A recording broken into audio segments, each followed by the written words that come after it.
नमस्कार, आप देख रहे हैं राष्ट्र प्रथम। मैं हूं जिगर। हमारा उद्देश्य है राष्ट्र से स्नेह, राष्ट्र का सम्मान। कल, आज और कल में आपका स्वागत है। दोस्तों, आज बात करेंगे देश भर में चल रहे राजकीय हलचल की और राजकीय गलियारों से क्या उभर कर आएगा आने वाले दिनों में। मुद्दे बहुत है। भारतीय जनता पार्टी को सत्ता से बाहर करने के लिए क्या महागठबंधन और नीतीश कुमार, केजरीवाल कौन सा जादू दिखा पाएंगे और कांग्रेस की भारत जोड़ो यात्रा कितनी सफल रहेगी आने वाले चुनाव और देश के लिए, और क्या है भारतीय जनता पार्टी की तैयारी, देखते हैं कल, आज और कल में।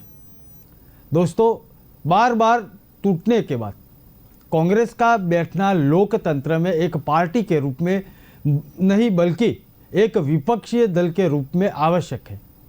एक दो राज्यों में नतीजे आने से ऐसा लगता है कि कांग्रेस अब खड़ी नहीं हो पाएगी। कुछ ही दिनों में फिर से लड़ने को तैयार हो जाती है। प्रधानमंत्री 2014 से कहते आ रहे हैं कि देश को कांग्रेस मुक्त करना है, लेकिन 8 साल बाद भी यह संभव नहीं हो पाया। क्या कांग्रेस इतनी मजबूत है कि इसे तोड़ने के लिए प्रधानमंत्री और भाजपा को कड़ी मेहनत करनी पड़ रही है? मजे की बात यह है कि 2-4 वार के बाद लगता है कि कांग्रेस उठ नहीं पाएगी और कुछ दिनों में फिर से लड़ने को तैयार हो जाती है। ऐसा कितनी बार हुआ है? प्रधानमंत्री 2014 से कहते आ रहे हैं कि देश को कांग्रेस मुक्त कराना है, लेकिन 8 साल गुजर गए, यह संभव नहीं हो पाया। हालात ऐसे पैदा हो गए कि मानो कांग्रेस खत्म हो गई, लेकिन ऐसा नहीं हुआ है।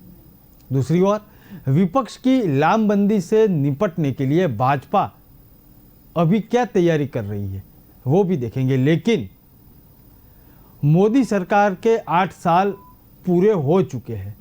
8 साल में क्या काम उन्होंने किया जो देश की जनता को पसंद आ रहा है? कौन सी योजनाएं उन्होंने की जो जनता के लिए है? सत्ता पक्ष का दावा हमेशा यही रहता है कि हमने ये काम आपके लिए किया, जनता के लिए किया। वडाप्रधान नरेंद्र मोदी ने 8 साल जब पूरे हुए, तब मोदी सरकार ने क्या कामयाबी और क्या आयोजन किया वो बताया था। आज सुनते हैं, वो एक क्लिप है। साथियों, मुझे संतोष है कि देश में पिछले 8 साल में जो योजनाएं चल रही हैं, जो भी प्रोग्राम चल रहे हैं, सभी में किसी न किसी रूप से पर्यावरण संरक्षण का आग्रह है। स्वच्छ भारत मिशन हो या वेस्ट टू वेल्थ से जुड़े कार्यक्रम, अमृत मिशन के तहत शहरों में आधुनिक सीवेज ट्रीटमेंट प्लांट्स का निर्माण हो या फिर सिंगल यूज प्लास्टिक से मुक्ति का अभियान, या नमामि गंगे के तहत गंगा स्वच्छता का अभियान, one sun one grid solar energy पर फोकस हो या इथेनॉल के उत्पादन और ब्लेंडिंग दोनों में वृद्धि, पर्यावरण रक्षा के भारत के प्रयास बहुआयामी रहे हैं। और भारत ये प्रयास तब तक कर रहा है जब दुनिया ने, आज जो क्लाइमेट के लिए दुनिया परेशान है, उस बर्बादी में हम लोगों की भूमिका नहीं है, हिंदुस्तान की भूमिका नहीं है। विश्व के बड़े और आधुनिक देश न केवल धरती के ज्यादा से ज्यादा संसाधन का दोहन कर रहे हैं, बल्कि सबसे ज्यादा कार्बन एमिशन भी उन्हीं के खाते में जाता है। कार्बन एमिशन का ग्लोबल औसत प्रति व्यक्ति 4 टन का है, जबकि भारत में प्रति व्यक्ति कार्बन फुटप्रिंट प्रतिवर्ष आधे टन के आसपास ही है। कहां 4 टन और कहां आधे टन। बावजूद इसके भारत पर्यावरण की दिशा में एक होलिस्टिक अप्रोच के साथ न केवल देश के भीतर बल्कि वैश्विक समुदाय के साथ भी जुड़ करके काम कर रहा है। अंतर्राष्ट्रीय स्तर पर भारत ने coalition for disaster resilient infrastructure CDRI और जैसे अभी सदगुरु जी ने कहा इंटरनेशनल सोलर अलायंस आईएसए ऐसा के निर्माण का नेतृत्व किया है। पिछले वर्ष भारत ने यह भी संकल्प लिया है कि भारत 2070 तक नेट जीरो का लक्ष्य हासिल करेगा।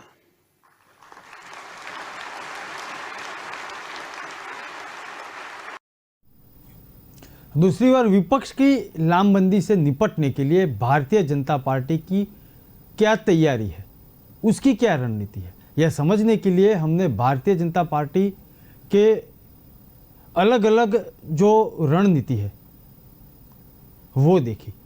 उन्होंने कहा विपक्ष के पास भाजपा के खिलाफ कोई मुद्दा ही नहीं है। यह पहले भी एकजुट हो चुके थे लेकिन इसका कोई फायदा नहीं हुआ था। इस बार भी इनकी कोशिशें पूरी तरह से असफल होगी। उन्होंने 2024 के लिए भाजपा की तैयारी और प्लान को 5 बिंदुओं में समझाया था, उसकी भी बात करेंगे। लेकिन राहुल गांधी आज दूसरा दिन है उनका भारत जोड़ो यात्रा का। 150 दिन बाद श्रीनगर ये यात्रा पहुंचेगी और 3,570 किलोमीटर की लंबी यात्रा है, उसकी भी बात करेंगे। और ये यात्रा के दौरान वार पलटवार भी सामने आ रहे हैं।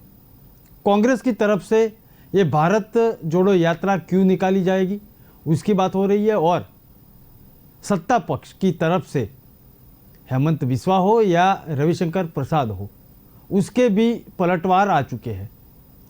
सबसे पहले सुनेंगे ये जो भारत जोड़ो यात्रा निकली है उसमें अशोक गहलोत और पवन खेड़ा, जब कल ये भारत जोड़ो यात्रा निकली तब उन्होंने क्या बोला था वो सुनते हैं। इसका महत्व पूरा मुल्क समझ रहा है और राहुल गांधी जी ने जिस रूप में ये निर्णय किया भारत जोड़ो, उदयपुर डिक्लेरेशन के आधार पर सोनिया जी के सानिध्य में निर्णय हुआ और आप देख रहे हैं कि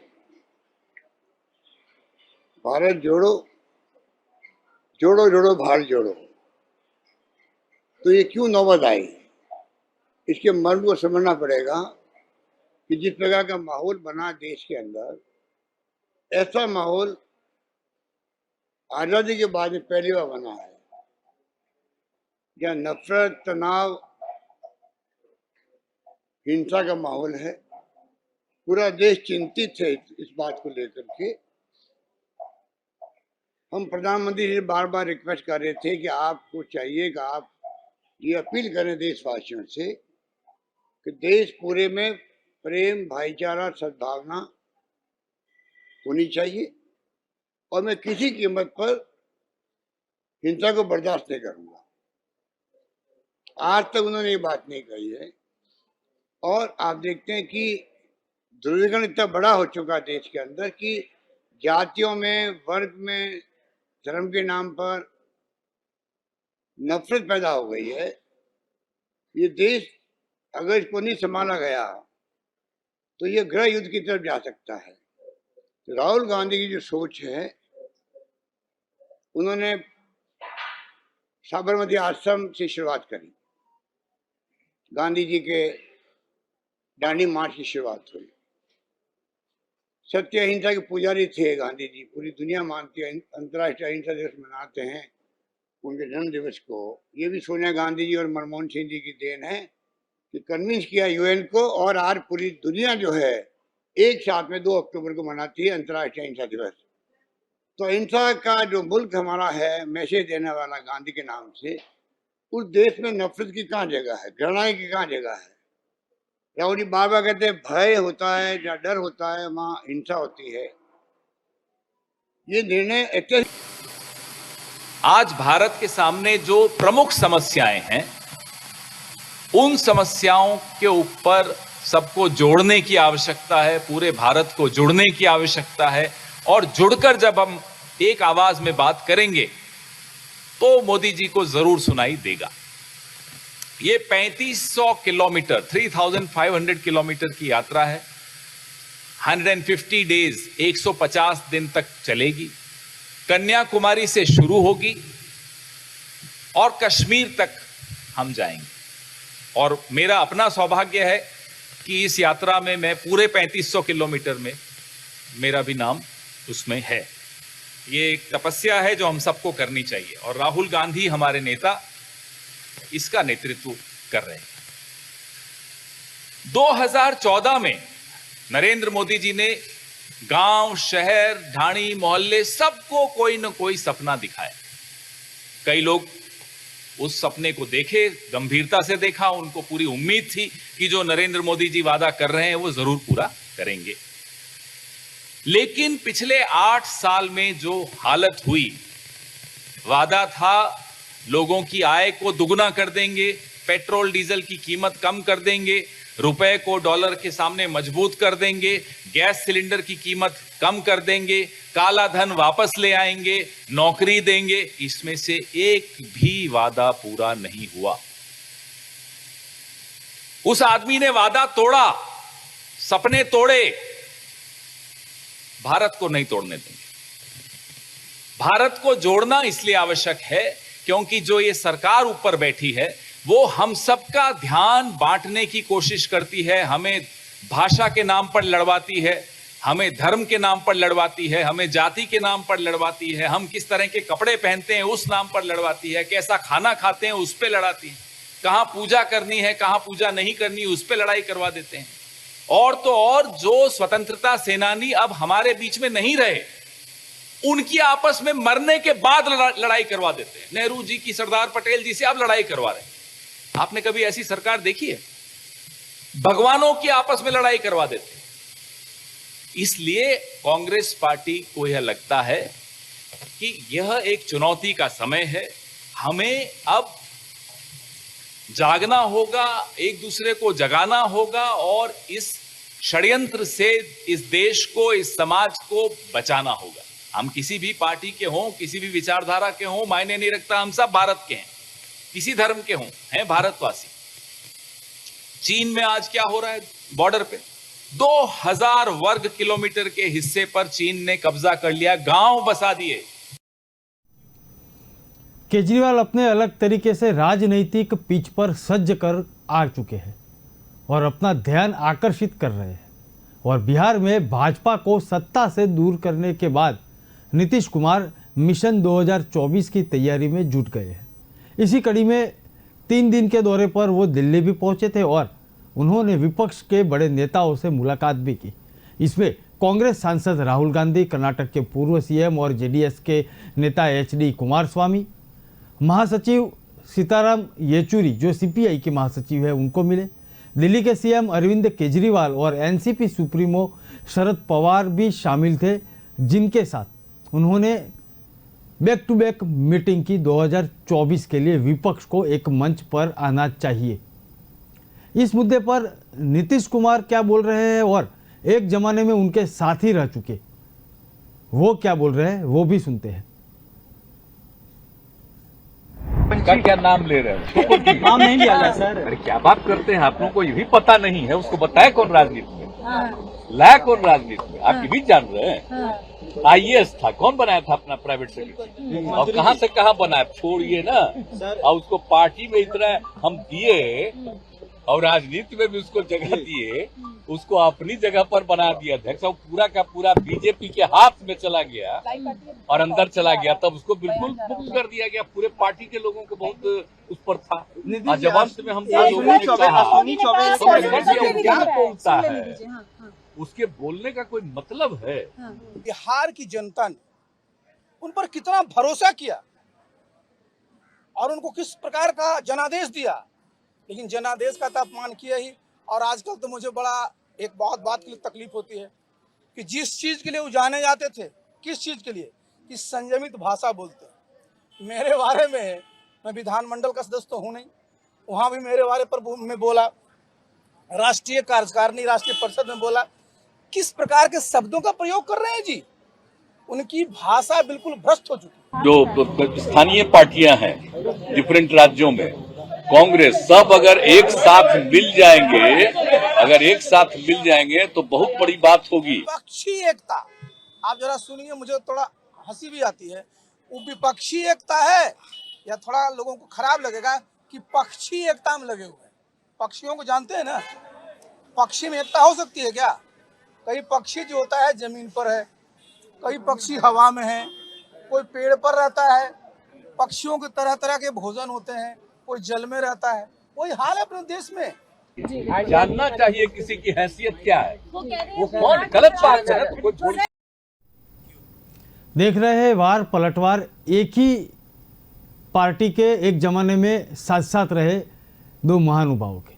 अब बात करते हैं दिल्ली के मुख्यमंत्री अरविंद केजरीवाल और पंजाब के मुख्यमंत्री भगवंत मान हरियाणा के हिसार पहुंचे थे कल, और यहाँ ये दोनों नेताओं ने, अशोक तंवर ने उनका स्वागत भी किया और उन्होंने कहा कि देश आज़ादी का 75 साल का जश्न मना रहा है। तब मन में एक प्रश्न उठता है कि 75 साल में कई देश हमसे आगे निकल गए, लेकिन भारत पीछे क्यों रह गया? भारत दुनिया का नंबर 1 देश क्यों नहीं बन पाया? उनके सवाल थे, अरविंद केजरीवाल के सवाल थे। भारत अमीर देश क्यों नहीं बन पाया? भारत की बहुत बड़ी आबादी गरीब क्यों है? और सभी बच्चों को अच्छी शिक्षा क्यों नहीं मिल रही? ये सब सवाल उन्होंने उठाए हरियाणा में। आइए सुनते हैं केजरीवाल ने क्या कहा था। आज बड़े महत्वपूर्ण विषय के ऊपर मैं बात करना चाहता हूं। हम आजादी के 75 साल मना रहे हैं। देश बड़े हर्षोल्लास के साथ 75 साल मना रहा है, लेकिन सभी के मन में एक प्रश्न है। 75 साल हो गए। 75 साल किसी भी देश के लिए कोई बहुत ज्यादा नहीं होते, पर 75 साल किसी भी देश के लिए कम भी नहीं होते। 130 करोड़ भारतीयों के मन में प्रश्न है कि इन 75 सालों में कई देश हमसे आगे निकल गए, भारत पीछे क्यों रह गया? भारत आज दुनिया का नंबर 1 देश क्यों नहीं है? भारत अमीर देश क्यों नहीं है? भारत की बहुत बड़ी संख्या आज भी गरीब क्यों है? भारत के अंदर अभी भी हर बच्चे को अच्छी शिक्षा क्यों नहीं मिलती है? हमारे में किस चीज की कमी है? भारत के लोग दुनिया के सबसे इंटेलिजेंट लोग हैं। भगवान ने जब पृथ्वी की रचना की और इंसान बनाया, सबसे इंटेलिजेंट लोग भारत में भगवान ने पैदा किए। हमारे लोग जब दुनिया भर में जाते हैं, अमेरिका ले लो, लंदन ले लो, फ्रांस ले लो, दुनिया की कोई मल्टीनेशनल कंपनी उठा के देख लो, ऊपर आपको एक इंडियन बैठा मिलेगा नंबर 1 या नंबर 2 पोजीशन पे। हमारे देश के लोग इतने इंटेलिजेंट हैं, इतने हार्ड वर्किंग हैं, फिर हमारा देश पीछे क्यों रह गया? भगवान ने जब पृथ्वी बनाई, भारत को सब कुछ दिया। भगवान ने सबसे खूबसूरत जगह भगवान ने भारत को बनाया। भारत में नदियां हैं, पहाड़ हैं, मिनरल्स हैं, जड़ी बूटियां हैं, सारी फसलें हैं, समुद्र है, कोई कमी नहीं छोड़ी भगवान ने। फिर भारत पीछे क्यों रह गया? आज ये प्रश्न सब लोगों के मन में है कि भारत पीछे। जो देश हमारे बाद आजाद हुए, सिंगापुर हमारे 15 साल बाद आजाद हुआ। ये तो बोल रहे थे अरविंद केजरीवाल, आम आदमी पार्टी के संयोजक और दिल्ली के मुख्यमंत्री। उनकी राजनीति अलग है, उनकी बातें कुछ अलग है और बातें उनकी जनता को छू भी रही है। बात करते हैं भारत जोड़ो यात्रा की, तो भारतीय जनता पार्टी ने हल्ला बोल भी कर दिया है। रविशंकर प्रसाद बोल रहे हैं कि कांग्रेस की इस समय जो स्थिति है वो किसी से छिपी नहीं है। ये पूरा घमासान किसी की वजह से हो रहा है और ये भी कोई राज नहीं है। ऐसे में जो अपने पार्टी से भी नहीं जोड़ सके वो भारत जोड़ने की यात्रा निकल पड़े हैं। ये देखकर बड़ी हैरानी हो रही है। राहुल गांधी, आप पहले अपना घर पार्टी जोड़ लेते तब देश जोड़ने की बात करते। ये सिर्फ इनका छलवा है और दिखावा है। ये बात कर रहे हैं रविशंकर प्रसाद, भारतीय जनता पार्टी के दिग्गज नेता है। कांग्रेस में एक बार फिर अध्यक्ष पद को लेकर प्रक्रिया शुरू हो चुकी है। इस बीच ये भारत जोड़ो यात्रा जब निकली तो रविशंकर प्रसाद ने यह सब बात की। रविशंकर प्रसाद ने कहा कि कांग्रेस में सिर्फ गांधी राग ही सुनाई देता है। कांग्रेस में एक दरबारी गायन होता है कि राहुल गांधी को अध्यक्ष बनाओ, फिर भी अध्यक्ष बनाओ और फिर अध्यक्ष बनाओ। राहुल कहते हैं कि मैं नहीं बनूंगा, बीच में तो विदेश यात्रा पर भी चले जाते हैं, ऐसी बात भी आई। पार्टी से कितना जुड़ पाते हैं ये आप सभी जानते हैं। कांग्रेस के अपने पुराने समर्पित कार्यकर्ताओं को संभाल नहीं पा रहे, लेकिन कांग्रेस छोड़कर जा रहे और राहुल गांधी बोल रहे हैं देश जोड़ने की बात। उन्होंने कहा कि भारत जोड़ो का पाखंड वे राहुल गांधी कर रहे हैं, जिन्होंने उरी और बालाकोट की घटना के लिए सबूत मांगकर देश की एकता को कमजोर करने की कोशिश की थी। कांग्रेस का कहना है कि देश में नकारात्मक राजनीति की जा रही है। ये आक्षेप प्रति आक्षेप वार पलटवार है।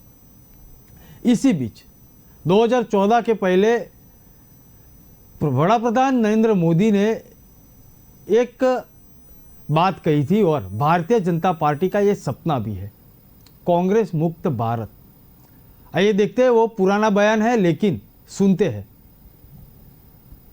हम लोगों का एक ही मंत्र है, सबका साथ सबका विकास। लेकिन दूसरी तरफ एक ऐसी पार्टी है जिसने आजादी के 70 साल में 60 साल तक खुद ने राज किया है, लेकिन वो पार्टी का मंत्र है उनका परिवार, यही उनका संविधान है, उनका परिवार यही उनकी सरकार है। वो सरकार चलाते हैं तो भी परिवार के लिए, वो सरकार गिराते हैं तो भी परिवार के लिए। ये हमारे मित्र को चेले चपाटों ने कह दिया कांग्रेस के साथ जुड़ जाओ, प्रधानमंत्री बनने का अवसर है।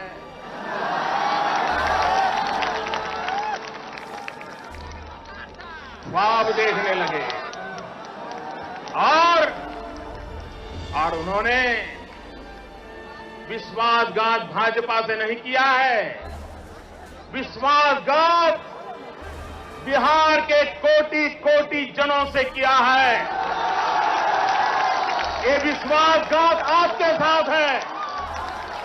भाइयों बहनों, मैं पूछना चाहता हूं, क्या ये विश्वासघात है? ये विश्वासघात है? ये विश्वासघात है? ये विश्वासघात करने वालों को सजा दोगे? ये विश्वासघात करने वालों को सजा दोगे? ये विश्वासघात वालों को उखाड़ के फेंक दोगे?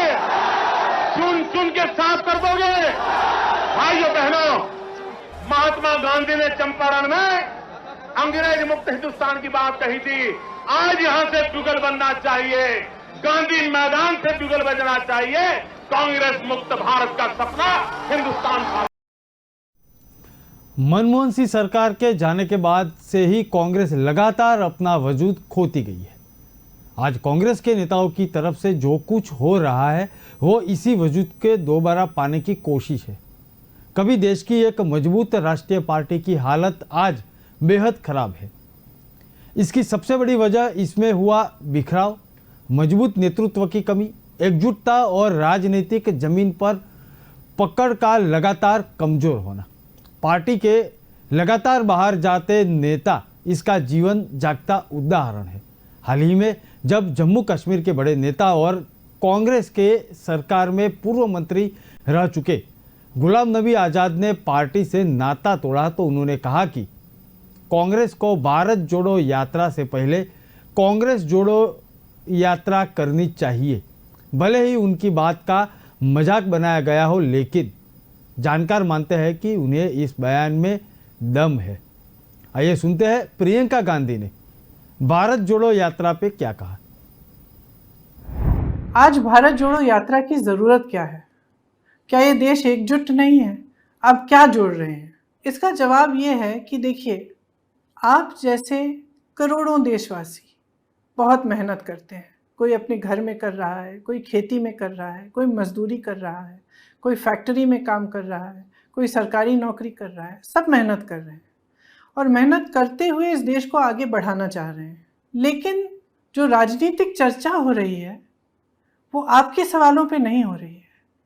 जिन समस्याओं से, जिन संघर्षों से आप जूझ रहे हैं, उनके बारे में चर्चा नहीं हो रही है।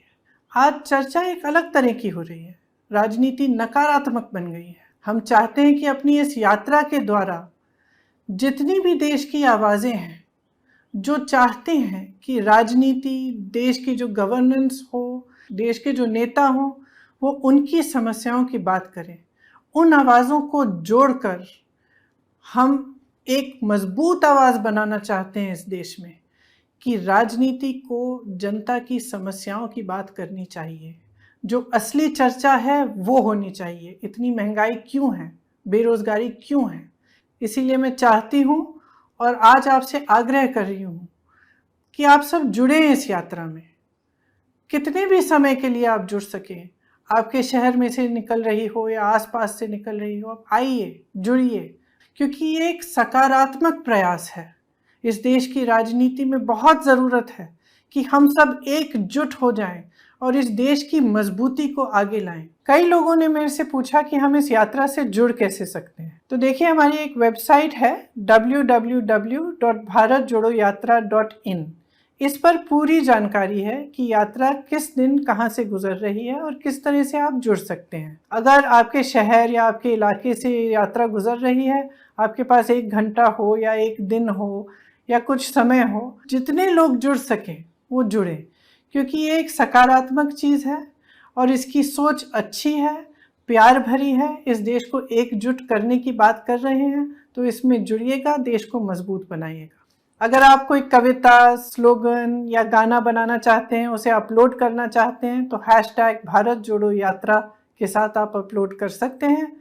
इसके साथ साथ अगर कोई कहानी हो एकजुटता की, या आप कुछ कहना चाहते हैं देश की एकता के बारे में, देश के भविष्य के बारे में, तो इसे भी आप अपलोड कर सकते हैं। हमें बहुत खुशी होगी। आप सब इस हैशटैग का इस्तेमाल करें और हमारी वेबसाइट पे आकर पूरी यात्रा की जानकारी लें। धन्यवाद। दोस्तों, देश में कांग्रेस की भारत जोड़ो यात्रा चल रही है। नीतीश कुमार महागठबंधन को लेकर एक साथ लाने की कोशिश कर रहे हैं। केजरीवाल भारत का भविष्य बदलने की बात कर रहे हैं।